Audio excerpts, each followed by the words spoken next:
Para surpresa de zero pessoas, a Câmara dos Deputados aprovou o regime de urgência para o projeto de lei 68/2026.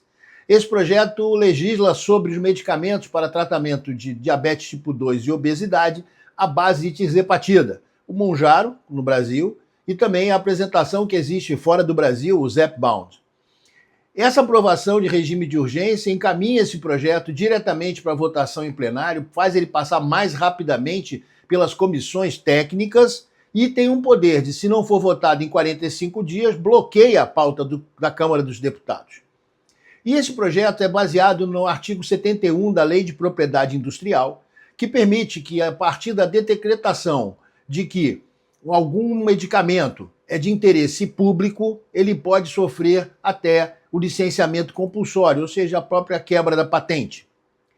Gente, nós estamos falando de uma coisa muito séria. Por quê? Primeiro, na hora de discutir esse tipo de coisa, a gente precisa de tempo. Tempo para entender como será feita a transferência tecnológica. O Brasil hoje não tem como produzir esse medicamento. Quem vai fazer isso? Quanto isso vai custar? E, afinal de contas, quem vai receber esse medicamento? Quais são os critérios a serem definidos para o atendimento das pessoas que vão querer utilizar o medicamento? Ou seja, o que o Brasil precisa e não tem é uma linha de cuidado definido de saúde para o tratamento da obesidade.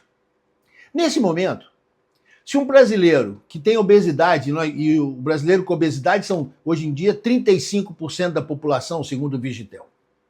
Se esse brasileiro for a um posto de saúde para ser atendido, muito provavelmente, ou quase com certeza, o aparelho para medir a pressão arterial dele não vai ser adequado para quem tem obesidade. Ou seja, aquele paninho que enrola no braço para medir a pressão arterial não vai ser ideal para quem tem obesidade.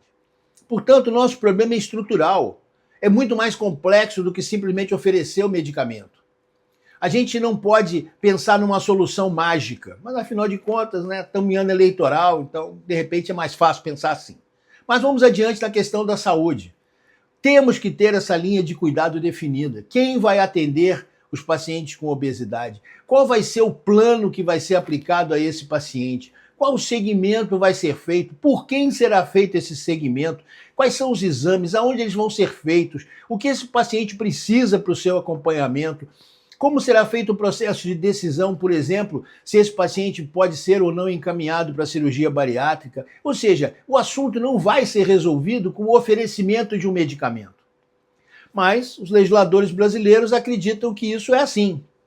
Essa lei, esse artigo 71, ele existe, por exemplo, para ser utilizado no caso de uma emergência, onde você precisa de um medicamento para tratar um problema de saúde, muitas vezes causado por um agente infeccioso. Isso foi utilizado no passado na produção de medicamentos contra o HIV/AIDS. Mas isso não vai ser a solução da obesidade. A obesidade não é uma doença infecciosa. É uma doença complexa, que precisa de um acompanhamento multidisciplinar. Vamos ter nutricionistas para orientar a população brasileira em quantidade suficiente sobre a dieta e como deve ser feito o acompanhamento com a utilização de um medicamento ou não desse tipo. Nós vamos ter educadores físicos integrados numa rede para atender esses pacientes de forma a orientar exercícios e prática desportiva.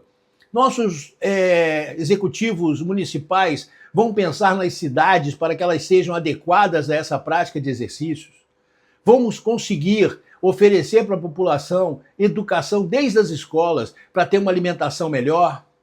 Nossas leis são adequadas com relação à oferta de alimentos ultraprocessados. Ou seja, o problema é estrutural e é muito maior do que simplesmente oferecer um medicamento.